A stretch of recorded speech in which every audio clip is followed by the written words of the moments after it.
Hello YouTube, Dave here again. Today we're going to be taking a look at some of the dragon-centric books that I have in my D&D collection.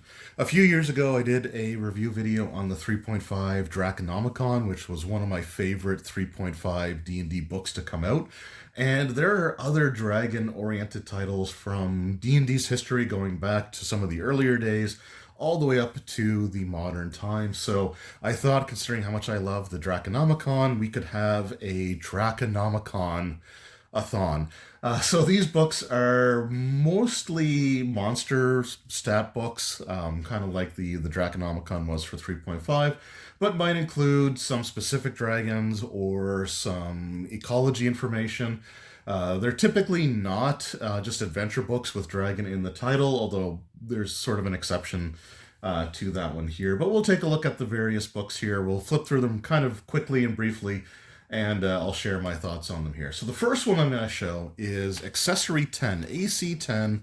This is the Dungeons & Dragons Basic Expert Rules, and this is the Bestiary of Dragons and Giants. So when I first ordered this off of DM's Guild and their print-on-demand service, I was expecting it to be kind of in line with the Draconomicon from 3.5, in that it was going to be mostly ecology information and mostly stat blocks, but that's not entirely the case. So if we take a look here with this particular book, this is actually an assortment of modules. So you've got some really short sort of adventure scenarios here that utilize either dragons or giants in the game. So we've got the different types of giants here, and if they can do spell casting or not, if they can do magical or clerical spell casting. And then we got some stuff on dragons here, so the different sizes, how old they might be. So we do get a little bit of ecology stuff here, sort of in the beginning, and we've got sleeping and spell recovery for dragons, so if they do kind of get away. But the majority of this is just a group of scenarios which involve either like going after dragons or going after giants. And there's some kind of cool ones here, like where you're trying to steal like some dragon or acquire some dragon eggs, where you're going up against like a black dragon as one of the primary villains here. You've also got like an encounter with like purple worm. There's some ecology information again on the black dragon here, some tactical information, how protective they are of their young and things like that. So again, some pretty cool information to have in here. So overall, it's a decent book. It's not quite what I thought it was going to be.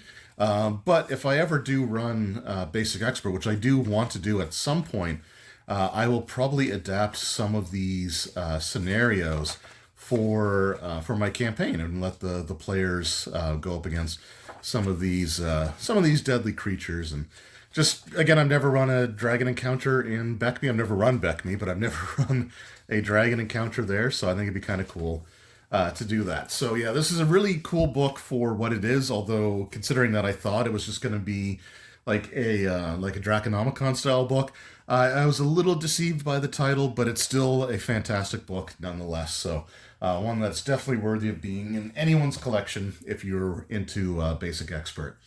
But now we're going to get into the original Draconomicon, or at least as far as I can tell. The earliest version of a book to bear that name was from the Forgotten Realms. And this is, again, print on demand from DM's Guild. So this is a scanned copy. The Draconomicon was actually in like gold leaf, but it's it doesn't necessarily scan well. And it does come across as a little dark, and you can actually see some fade spots there where their copy had some fading on it. But regardless, let's take a look and see kind of what we got here. And this is one of the first like when it comes to the Draconomicon, like this is the one that kind of sets the standard. So you do get a lot of like ecology information at the beginning of the book, some reference material for you when it comes to dragons, particularly in this case, in the case of the Forgotten Realms. I mean, there's information like fossil records of dragons, stuff like that. There's also, this is actually kind of cool. So you got the Draconomicon family tree of Dracoforms. So if you really want to get into like, you know, where they kind of start and where they sort of branched out to, so you have like the wyverns, chromatic dragons, metallics, or where they came from, and even then, like the pseudo dragon and fairy dragon and Draco Hydra. So with the question mark there. So again, just some really cool contents of the book here. After the reference chapter, we do have, that's some really nice art there as well.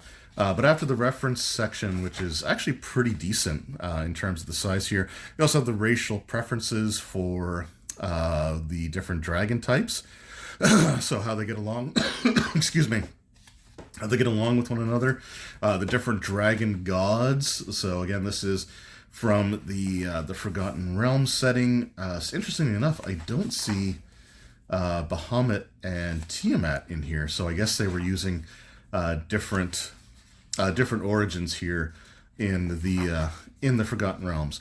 Then we got geography, so again, where the different types of dragons tend to prefer their layers, like blue dragons, for example, prefer to layer in sort of like arid desert-like settings. The black dragons prefer like swampy regions. Red dragons prefer like mountainous or like volcanic areas. So again, some really cool information there. Dragon psychology. Like this book is just filled with tons and tons of information. I haven't had a chance to fully read it yet, but just flipping through it here, I'm really impressed with the contents. Information on role-playing dragons, so that could be useful for a dungeon master if a dragon maybe has gone mad because of wanting to protect their horde or something else maybe. How they attack, like if they want to grapple or try to like eat the players or things along there. There's Bahamut. Oh, and there's my puppy coming down here. Hi, buddy. So yeah, we have Bahamut, Tiamat, so they are listed here in the Dragon Hall of Fame. So I guess they haven't reached god status yet at this point in time. I guess that's sort of a retcon. Maybe that happens a little bit after. But yeah, we have Nexus. No.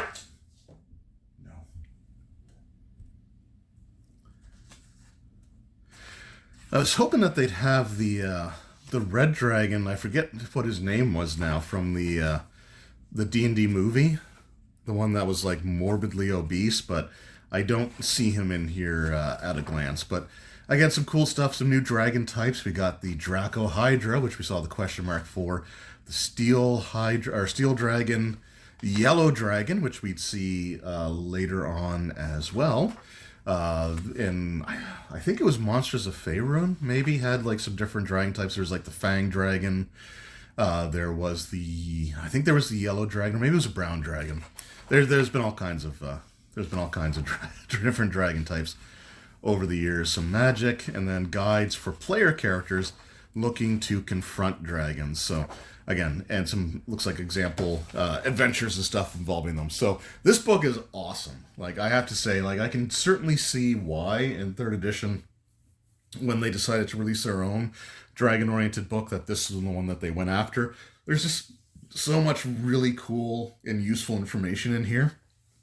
So if you're looking for, and I know like the stat blocks and some of the rules mechanics that might be in this aren't really going to translate to modern days, but if you're looking for a really fleshed out guide to dragons and like their mentality, their layer structure, just how to run them in combat, how to prepare players to fight them. This book nowadays would still be incredibly useful. It'd be a great read for DMs out there looking to gain some inspiration. So while the Bestiary of Dragons and Giants is more of a collection of little modules that can be fun to run, this is the first like really definitive guide to dragons, and something that a lot of the information there I think would still hold up really well today. So if you're interested in dragons and you have an account on like DM's Guild or Drive-Thru-RPG, they both offer the print-on-demand services. This is one that's definitely worth checking out. All right, moving on to 2003 with the release of the Draconomicon. So this was my first Draconomicon for 3.5 Dungeons & Dragons. And this was a 3.5 book. It was not 3.0. It released after the core books had released in the summer or the late spring, early summer of 2003. And I've talked about this book before, so we're not going to go into a ton here, although it is filled with some fantastic artwork by Todd Lockwood, who, in my opinion, created like the definitive designs for dragons. But again, you get a lot of this really cool information of like the anatomy and the life cycle of dragons, their mating habits, their age categories, and how that might affect things. The fact that dragons do have a natural lifespan, or at least at this point in time, they had a natural lifespan, and like the mentioning of things like a dragon graveyard, which was actually featured on the D&D animated series, in what was one of like the best, probably the best episode of that show actually, because it was pretty like dark and serious here. Again, you get a breakdown of the dragon senses, dragon movement types, their breath weapons, their natural armor. And you get, again, all kinds of cool information about the dragon deities. You got Falazor there, the night dragon, who was one of the main, threats in the second Dungeons and Dragons movie, the Wrath of the Dragon God there. Black dragons. And then you get a breakdown of all of the traditional chromatic and metallic dragons here in this book. So you get like their body length size. Again, you get sort of these sketches detailing different parts of their anatomy, and it's just some notes as if like as if a scholar was taking notes on the different types of dragons. And it oftentimes, although not always, will include a sketch of like a hatchling dragon. So we don't see that with the blue dragon or the black dragon. But with the bronze dragon, sorry, with the bronze dragon, we get a little hatchling there who looks adorable, and then we got the hatchling here again for the copper dragon, and this one's actually really cool because I think they made a D&D mini off of this, which is up on my shelf, but I'm not gonna get it here. But yeah, just again, I love the little hatchling drawings. They're kind of adorable. You've got the gold dragon there, so when they're a hatchling, they don't have like the long whiskers there. We got the green dragon. I wish they'd show more of like the baby, the chromatic dragons, but it is what it is. But still some cool information here. There's some information on like running dragons as encounters and how to use their attacks, new feats and spells for the dragons. So you can affect their breath weapon through what's called meta breath feats, which can alter its properties at the cost of taking longer for the number of rounds before the dragon can recharge their breath weapon. But there's some really cool spells here, including my favorite one that I made pretty good use of here before, which was breath weapon substitution. So I ran a couple of scenarios where I was I don't want to say I was messing with the players because that sounds a bit evil, but I was sort of misdirecting them a little bit. So one encounter had them go up against this white dragon, which they prepared for, everything being cold based and all that. But it actually ended up being an albino red dragon, so they were attacked with fire spells. Then later, they were going up against a red dragon, and this was a red dragon, but the first thing it did was use the breath weapon substitution spell. So what it ends up doing is it creates or turns the energy type from one to another. So this red dragon that they prepared for with all this fire resistance and stuff never actually attacked with the fire breath weapon because he used the substitution whenever he would use his breath weapon for different energy types. So he actually started off hitting them with the blast of cold breath. So it was a little mean, I'm not going to lie, but it was still pretty cool nonetheless. We have some prestige classes here as well for the different dragons, and truthfully, I never used any of these. I'm just not a fan. I'm not a huge fan of prestige classes. If I do use them, I typically prefer them for NPCs, but I just never bothered with any of the dragon themed ones. If any of you have used the dragon prestige classes for your games, let me know that in the comments below. But yeah, I never did for the dragons, although I did have a player take one from the player side here. So the player's perspective is feats for attacking and dealing with dragons. And some spells as well for you to use when you're Aura of Evasion. So everyone within 10 feet gain evasion against breath weapons. So it's just some spells to use there. And again, we do have some prestige classes. Looks like some equipment here. The Dragon Hide Armor, which I guess we never really Like, whenever players kill a dragon, they always want to turn its hide into armor, and some editions of D&D don't really provide any special benefit for dragon hide armor other than the fact that it can count as like plate mail or like scale mail for druids because it's a natural material and not like, involving metal. But, having it so that it provides some degree of like energy resistance and stuff like that is kind of what players are looking for. So some other items that you can make with dragon scales. And then we've got the prestige classes here, in which I believe includes the Talon of Tiamat, which hopefully we'll find here. There we go. So there's the Talon of Tiamat. In my only campaign that ever really went deep into, and I shouldn't say deep because it was only like 23rd level, but went beyond like level 21, one of the players in it created a Talon of Tiamat who was actually a Talon of Tiamat in secret. And I never did get to, the player ended up not being able to make the game sessions anymore because of like scheduling and stuff like that. But I did turn his character into one of the villains that the paladin would have to fight later on. And it was based off the original idea that eventually he would have to turn on the party because his allegiance was to Tiamat. So anyway, it's a cool prestige class. The only one from this book that I think I ever ended up using. Dragons as mounts, dragons as animal companions. And then we get into the new monsters here. Some of these were from like the chainmail game that was out at the time. When we get into like the fell drakes here. Just some weird kind of creatures to be included in this. We do have the Fang Dragon, or the Grey Dragon from Forgotten Realms, which is in there. And there's the Spiked Fell Drake, which we didn't have stats for prior for the role-playing game. Some Dragon Golems, and the Landworms. Again, some awesome stuff there. The Rust Dragons, the Shadow Dragon, which was nasty because I believe this one, their breath weapon was level drain, I think it was, which is absolutely horrific because, where is it here? Yeah, the Shadow Dragon, combat, breath weapon.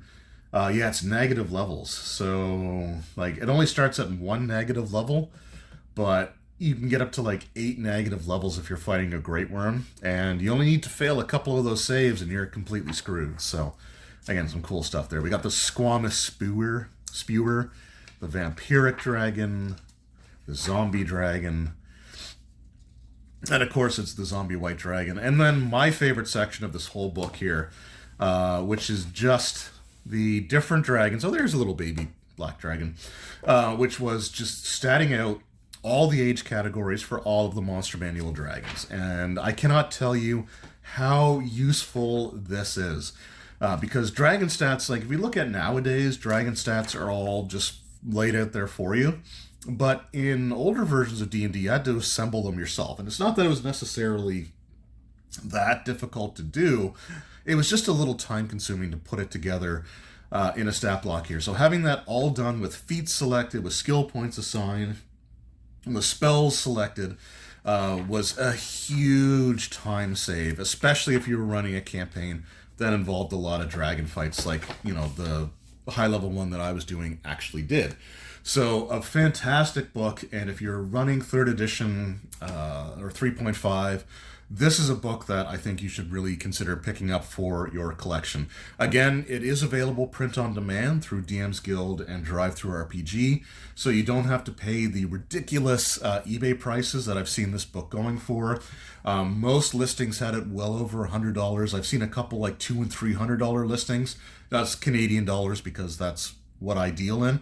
But yeah, don't pay secondary market prices. If you're wanting to get this book, go to DM's Guild, DriveThruRPG, and pick up a copy there. I think hardcover's an option for this book over there. I'm not entirely sure, so correct me if I'm wrong, but you can at least get a softcover print on demand for a far better price than trying to get this on the secondary market. So, Draconomicon, fantastic book.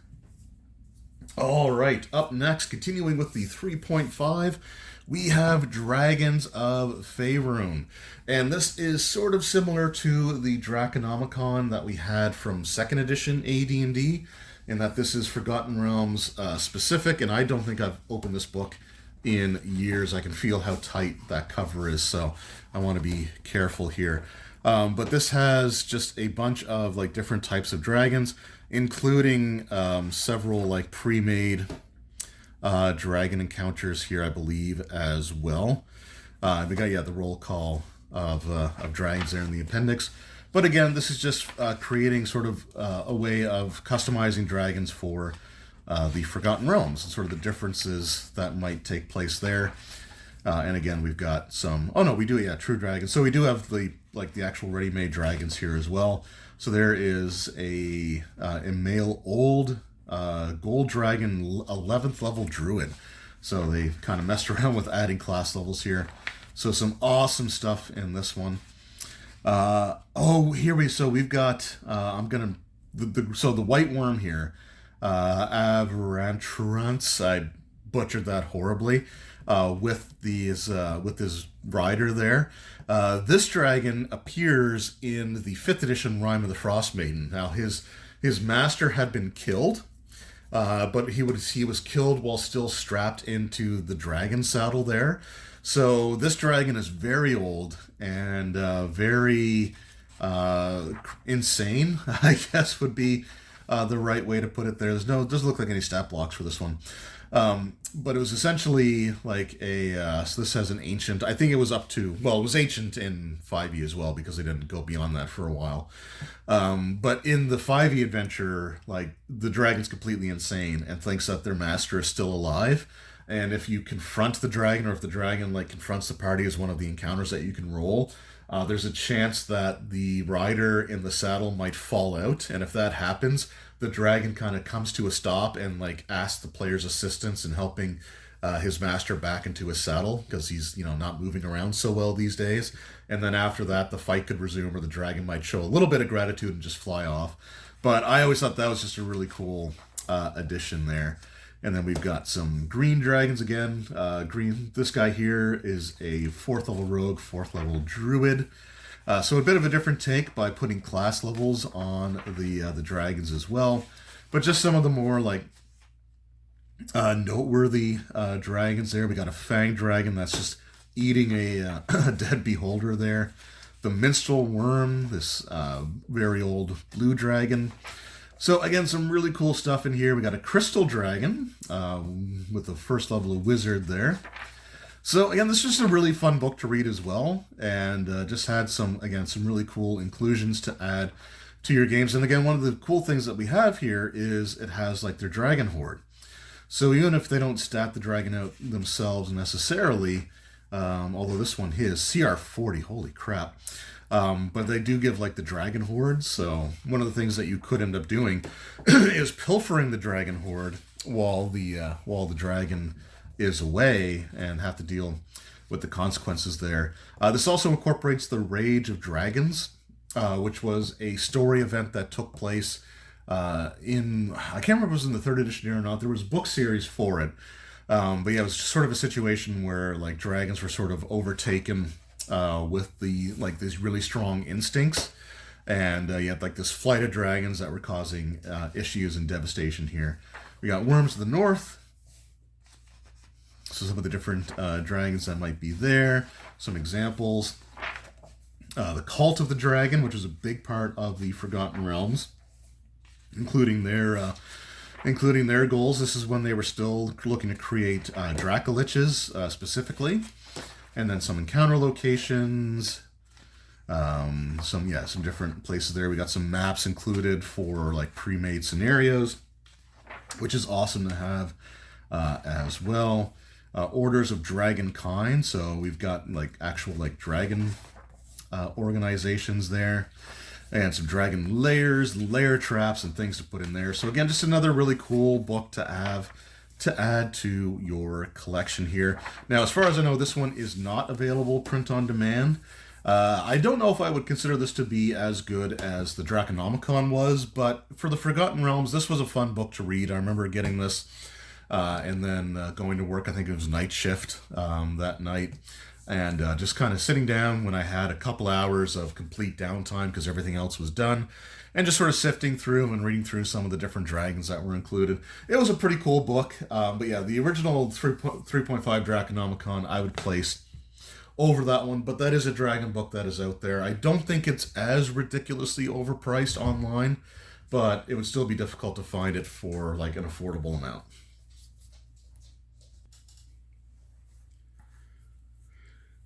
All right, so believe it or not, we are still not quite done with 3.5 D&D just yet, because we had Draconomicon, we had Dragons of Faerun, now we've got Dragons of Eberron. So this was one of the later releases, I think, for the 3rd edition Eberron setting. And I remember I was looking forward to this. I think this name actually ended up changing too. Because with the world of Eberron, you had like the continents of Corvair, but then you also had like Zendrick, you had Sarlona, and then you had Arganessen, which was this continent that was ruled by dragons, and they're all sort of trying to figure out and piece together the Draconic prophecy, which is vaguely defined intentionally so that it can serve whatever purpose that you want it to in your campaign. But in Eberron, dragons of any type, so metallic, chromatic, they could be either good or evil or neutral. Sometimes like an encounter with them is because they believe that you're about to do something that could negatively impact the world according to the prophecy, and they might send like a gold or silver dragon after you. You might befriend a green dragon while trying to accomplish your goals. So it was just a very interesting sort of change to the dragons here. But let's take a look and see what Dragons of Eberron has to offer us here. And of course, with the 3rd edition Eberron books, you did have like these pages here, sort of the art style. A little bit more comic booky when it came to that. And they had the actual, speaking of comic bookies, they actually had like a comic book style introductory artwork for each of the chapters. But again, let's take a look and see what we've got here. Okay, D&D Insider. Yep. Okay. So this came out around the time that, or right after, or shortly after, Dragon Magazine and Dungeon Magazine was canceled as far as their published print run was. And instead of Paizo producing them anymore, Wizards recalled it to do it all in-house and as an online subscription service. So yeah, they were pushing that there. So there we go. So here we have the history of dragons in the world of Eberron. So again, they are different to like the traditional, what we think of when it comes to dragons. Their creation. They're no longer created by Bahamut or Tiamat. They were made from the blood of the dragon Kyber. And there were 3 dragons, like they're 3 great dragons. Eberron was one of them. Kyber was another one. And I can't remember the name of the 3rd dragon, but they basically made up like the stars and the planets and stuff like that. So again, kind of a cool sort of take on it there. And the dragons and giants were at war for quite a while there. Then we have the Elf Dragon Wars, using dragons in the Eberron setting. Dragon alignments, because again, the traditional alignments that dragons normally have don't necessarily need to apply. We've got the Draconic Prophecy, so the different things that you might want to use in your game involving that. Adventure Seeds, some of the other organizations like the Lords of Dust, which is sort of a group of like Rakshasa lords that are also tied to like the sort of apocalyptic prophecies. And then we got the Dragons of Arganessen. And this is sort of your... and this is kind of like where the book kind of let me down, I think, a little bit, because I was really hoping that you would have gotten a little bit more. So there's the Arganessen map there. It does give you some information on different locations within it, but not necessarily a ton. Although we do get like the place of interest there. So we have the Draconic City of Knowledge along with its map there. So there's not a lot of like human occupants there, but there are a few places. So it does give you a little bit of information. to have, but I was hoping it would have been a little bit more in depth, like the Zendrick book was, or like the Secrets of Sarlona was. But again, what you get here is more focusing on the dragons themselves and sort of like implementing them into the campaign. We got some more encounters here as well that could be part of like short adventures or incorporated into a longer adventure. We got the Prophecy Incarnate, a Great Worm Silver Dragon. Oh, they have prestige classes from the Draconomicon. The Hide Carved Dragon, Level 1 Monk Hide Carved Dragon 9, Colossal Dragon. Do we have their alignment in here? I don't see what alignment they gave it. So again, sometimes they'll have the dragons. Oh, yeah, Lawful Evil. Yeah. So again, they really messed with the alignments when it came to the dragons there. And then we got Dragons of Corvair. So the Argonestan section's only a portion of the book, and then the rest is just dragons encountered throughout the rest. So they may not be part of the Draconic Prophecy. They may not be involved with that at all. Different ways to incorporate some of that stuff into your campaigns as well. And again, just some more locations for you to use in your games if you want. Some plot hooks, some adventure ideas. We got Dragons in Sarlona. So again, how they might apply there. So Sarlona's got more like psionic stuff, so the gem dragons are a bit more prevalent there. There's some fantastic artwork in here, I will say. And again, some more locations, and then we should have the Dragons of Zendrick coming up here as well.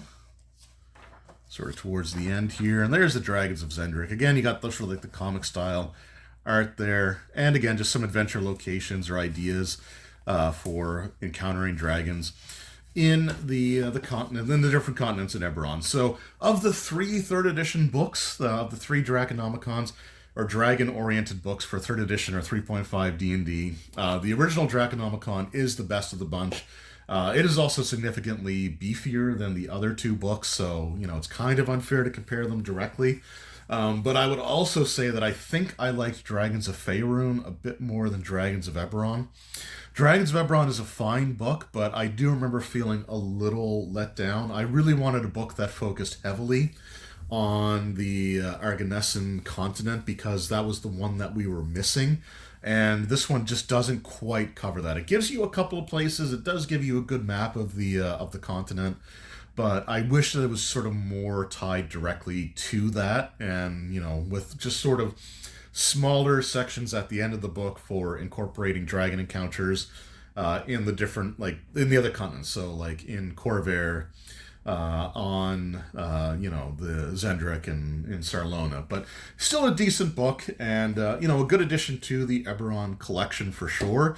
Just a little disappointing for me personally, because I wanted a bit more of the continent specific stuff.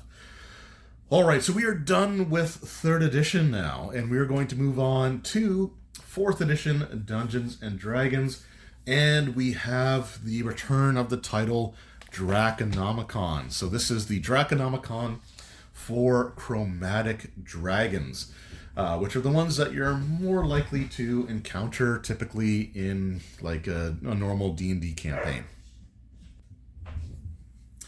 So we have this really cool depiction of a white dragon on the front cover there, just about to discharge their breath weapon, and I thought this artwork was fantastic. You also have looks like a shipwreck there, so maybe they have a more like sort of coastal but Arctic layer there.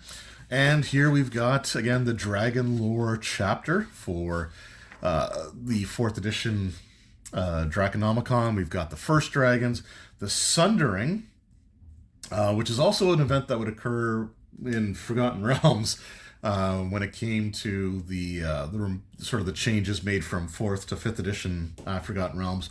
But the Sundering here talks about the wars between the primordials and the gods.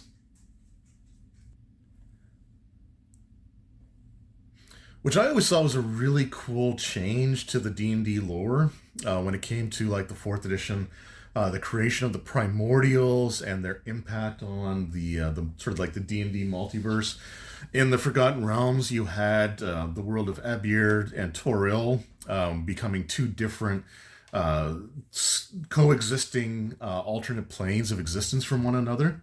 And in one world, the primordials are sort of like the predominant, they sort of won the war, so to speak, or they're more the influence there, and the gods don't exist.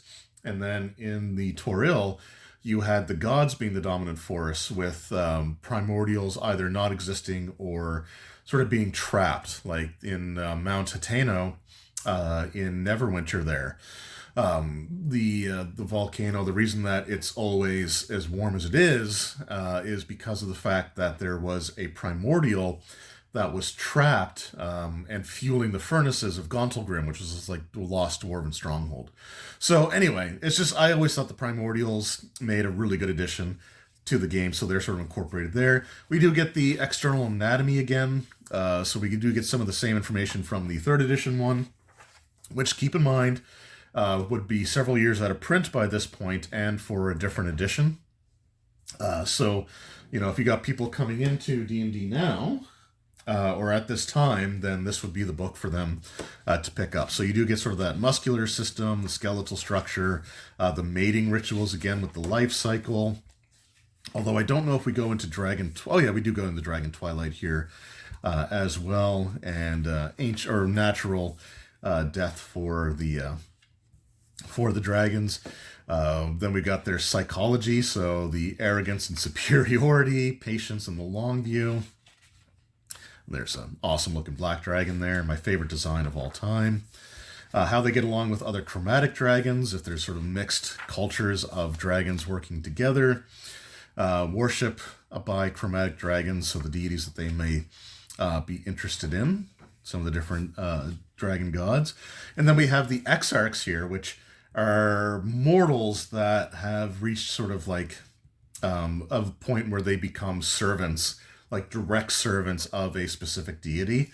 So they were mortals, and they in their death they became like essentially like avatars, or they kind of filled a similar role, but instead of it just being a portion of the deity's essence, it was instead a wholly different creature that just represents them now. And then again, we've got the black dragon. So you get a lot of the same sort of structured information, although there are some new dragons incorporated into this book. So we had the black and blue, which were traditional, along with the green, the red and the white dragons. But here we've got brown dragons. So these are desert ones here as well, which they did have in the Forgotten Realms back in the day as well.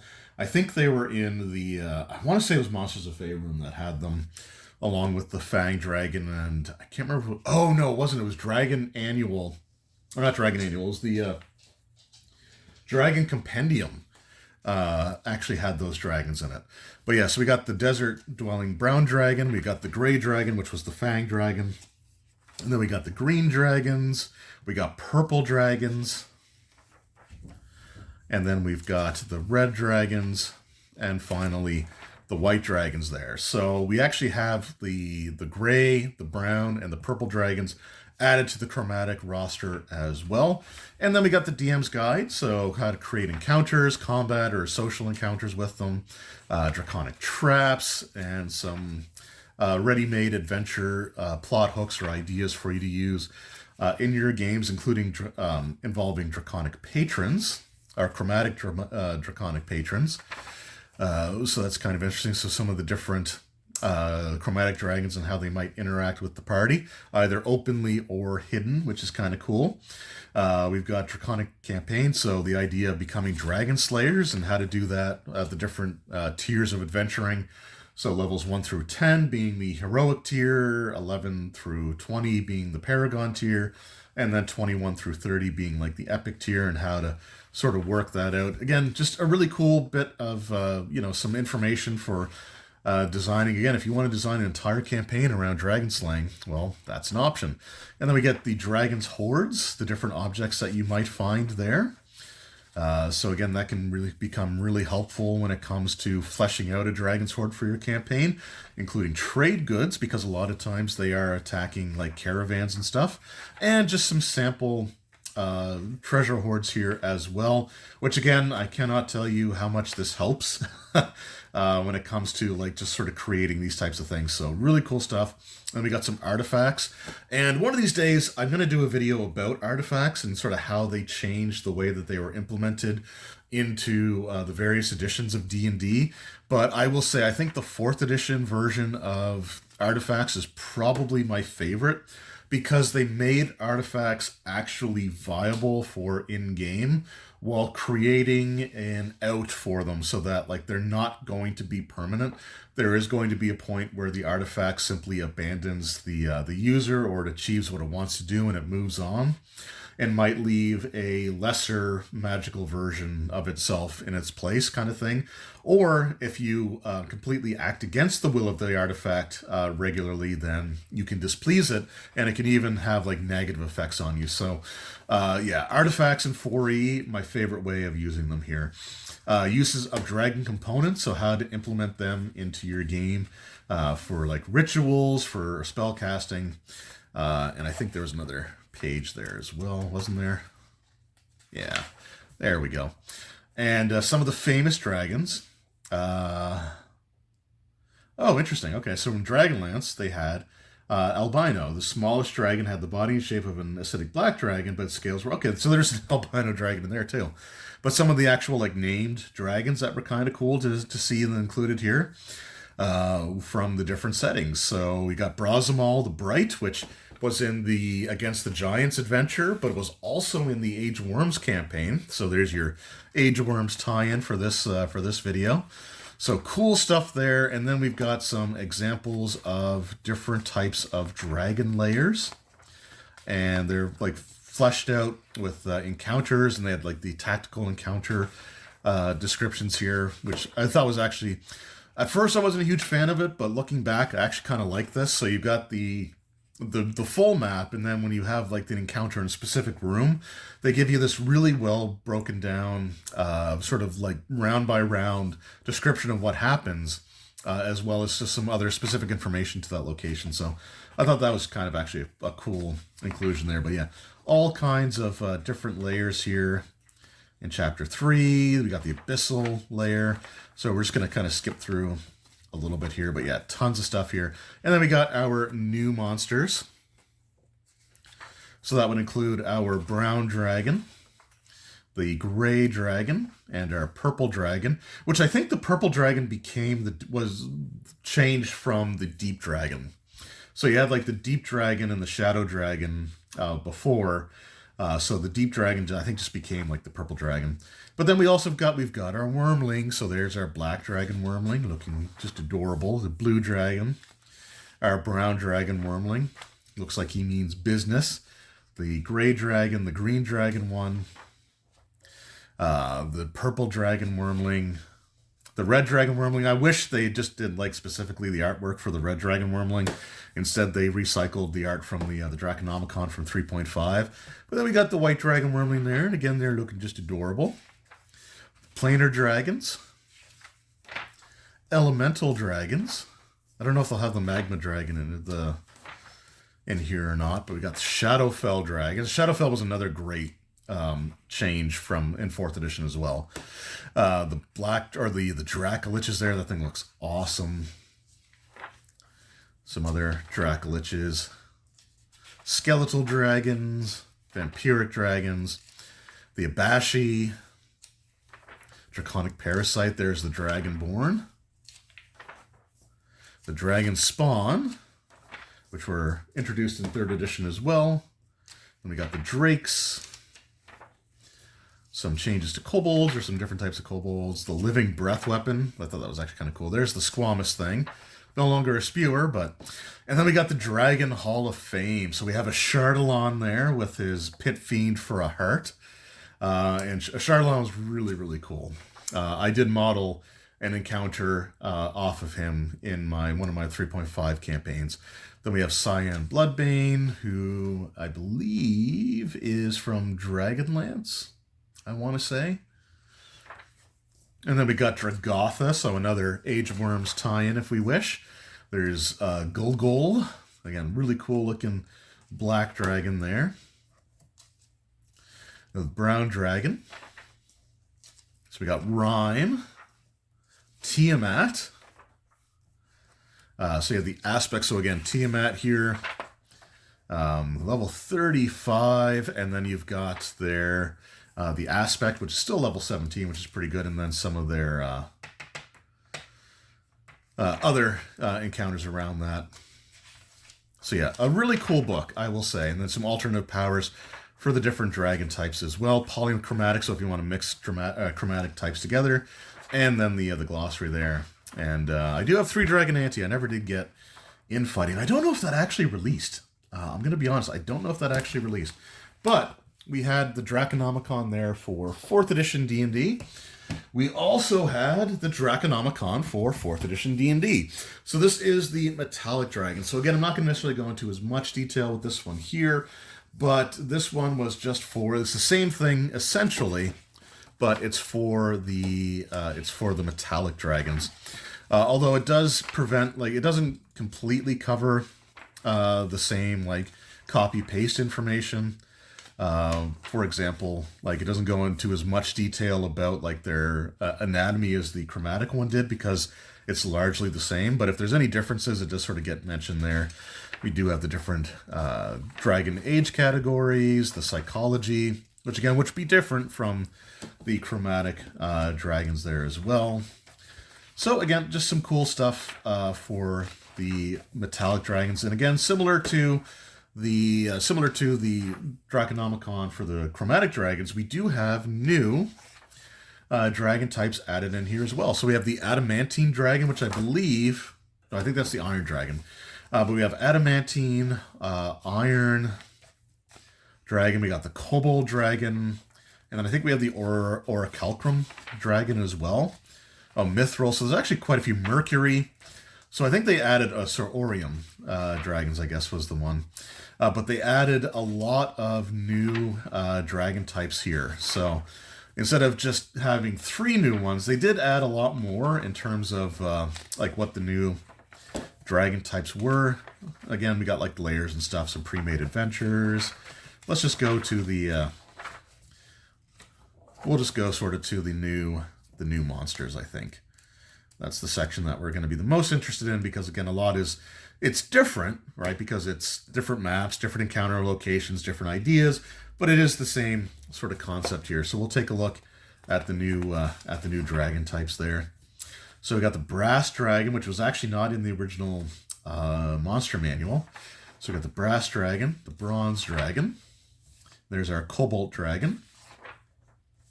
Not kobold dragon, but cobalt dragon. We got the mercury dragon, the mithril dragon, the orium dragon, the steel dragon, and then the wormlings. And again, the wormlings look pretty adorable, except for that one. The mercury dragon one does not look great, but the other wormlings there all look super adorable. The other ones look a little menacing there in that second bit of artwork. Hollow dragons. So the essence of a formerly living dragon animates an otherwise empty hide of a hollow dragon.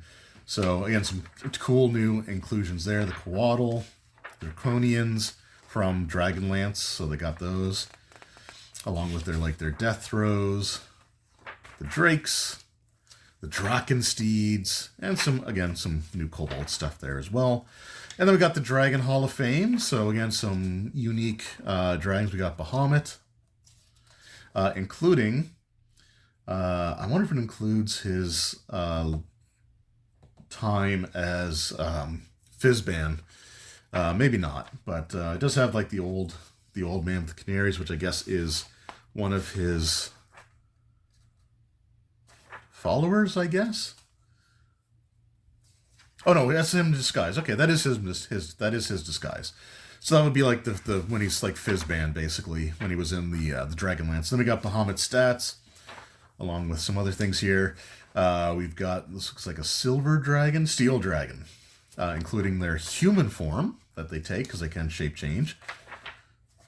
And again, so just some cool inclusions here as well, and some elite dragons, and it would have like the alternate powers for them as well. So again, a really cool book as well, but this one was kind of hampered by the fact that I just don't think people are as interested in the metallic dragons as they are in the chromatic dragons. So I will say that splitting it up into two different books probably wasn't the best idea, because I've seen a lot more people with this in their collection and not this one. So yeah, I don't know. The Chromatic Dragon book is, in my opinion, the better of the two, but this is still a really good book nonetheless. And because with fourth edition, like, you didn't really have good aligned monsters, you just had like unaligned or evil.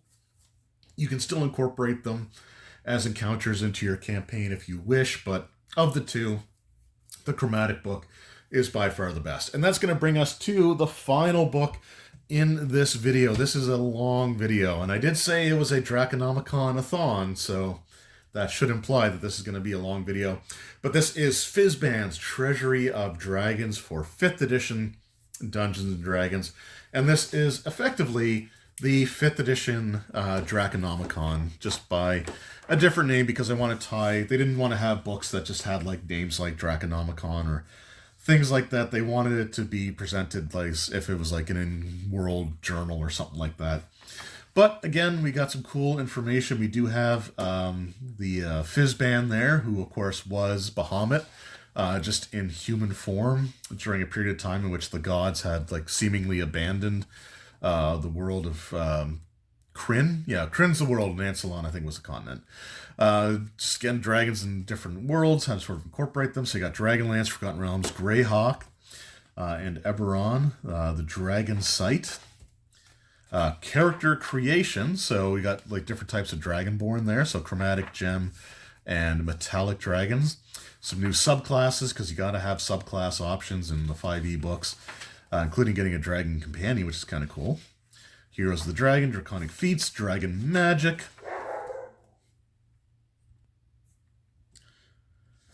So yeah, some new spells there. We got Rhymes, Binding Ice, and again, they tried to connect some of them to like specific dragons. Magic items, so we got the Dragon Lance, the Dragon Hide Belt, Emerald Pen, and my dog is barking at something. He probably sees a bird or something on the yard.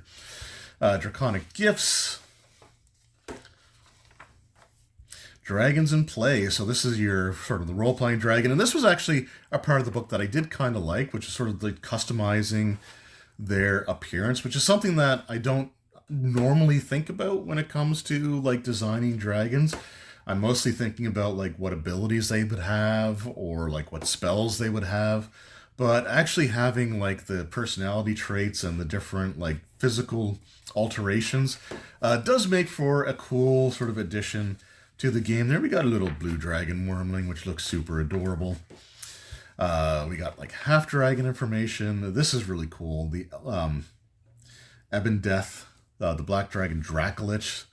Really, really cool. I wish Dracoliches were more worth using in 5th edition. Hopefully the new 5e Monster Manual, when it comes out, I think in 2025, hopefully that will make the Dracoliches a bit more worthwhile. We got information on like them shape-shifting, different dragon organizations. Did I see hide carved? Yeah, hide carved words. So again, little touches or nods to some of the prestige classes and stuff from the third 3.5 Draconomicon. Again, some really cool art. I actually really like the way that looks there, and that's pretty awesome. And like we're talking about the changes to, or we're not talking about, but like talking about the changes to dragons from the original 5e to the new 5e. This is a black dragon, which looks a lot like the way that they do now in 5e, or the 2024 5th edition, whatever you want to call it. And, I actually don't mind. I still think it looks kind of cool. And I think it's still my favorite design of the dragons, because I do like the horns, and I do like sort of the skeletal look there. But I will say that the 3.5 and 4th edition and early 5th edition depictions of the Black Dragon is still my all-time favorite. But the fact that this book did also introduce the Great Worm addition to the Dragon Age categories was a really big thing, in my opinion. So we got like hordes and information there as well, and I like the fact that they show you an example of a Great Worm dragon before you get to the monster section. So I think that was kind of a cool way to do things there. And then let's go through, and this is our Draconomicon section, so the different dragon types and their layers.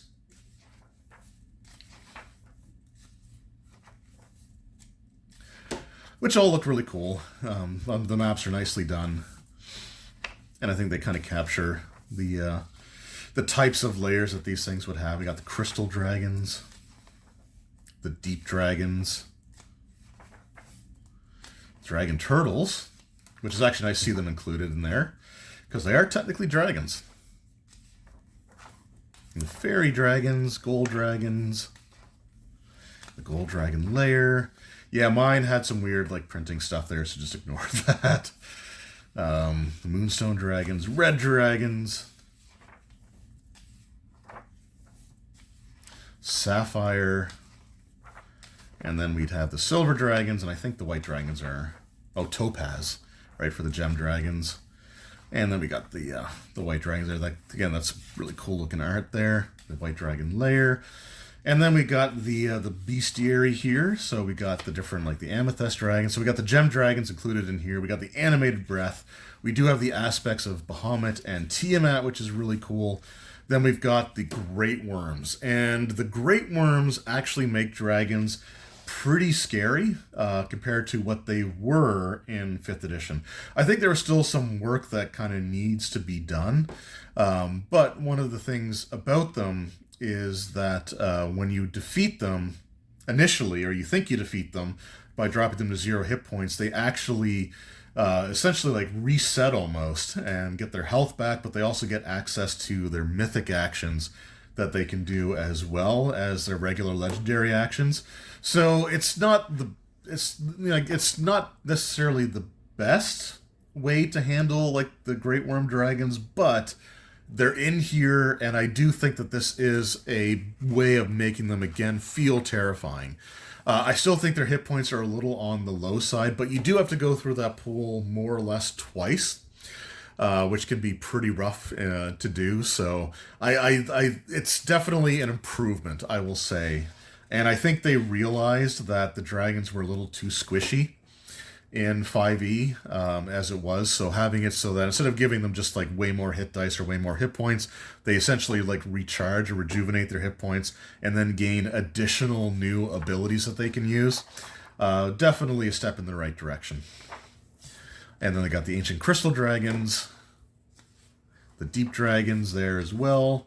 And they did redesign the deep dragons to make them look like they've grown up in like a lightless location, so their eyes are like pure white, and I think they rely on their senses, like their like tremor sense and stuff like that, or blind sight.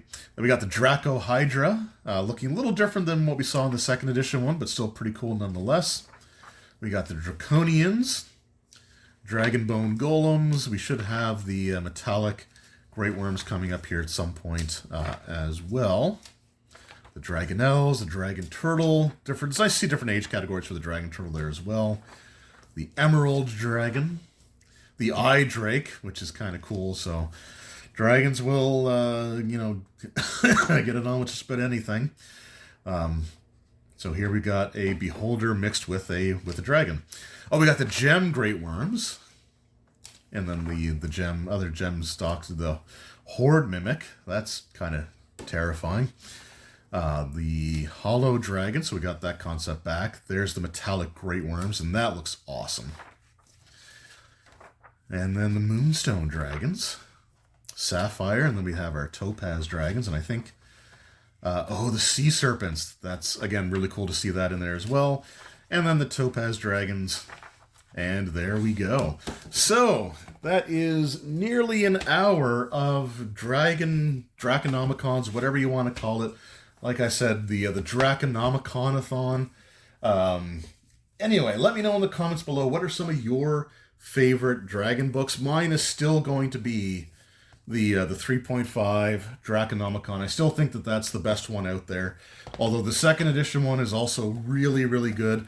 The 4e Draconomicons are also decent, but breaking it into draconic, or not draconic, breaking it into chromatic and metallic, I think was a mistake. Because for the most part, the metallic dragons are the ones that are least likely to be used. And the chromatic dragons are, typically what people look at or look for when they're designing their dragon encounters. Not saying that the Metallic Dragon Draconomicon is a bad book. I just think that they would have been better off putting it all into one larger book instead of breaking it into two separate ones. But still, some really cool books here nonetheless. The 5e one does bring in the Great Worms finally, which had been missing for quite some time. And while they're not perfect, they're definitely a step in the right direction. So yeah, let me know what your favorite dragon-related book is that you have in your collection, and what's your favorite dragon type. Mine's the Black Dragon. I think that's still the coolest design from 3rd edition, 4th, and early 5th. That's my all-time favorite dragon design. I think the White Dragon is probably my next favorite after that, so let me know what your favorite dragon designs are in the comments below. Anyway, thank you all so very much for your time. I truly appreciate it, and we will see you in the next video. Until then, take care.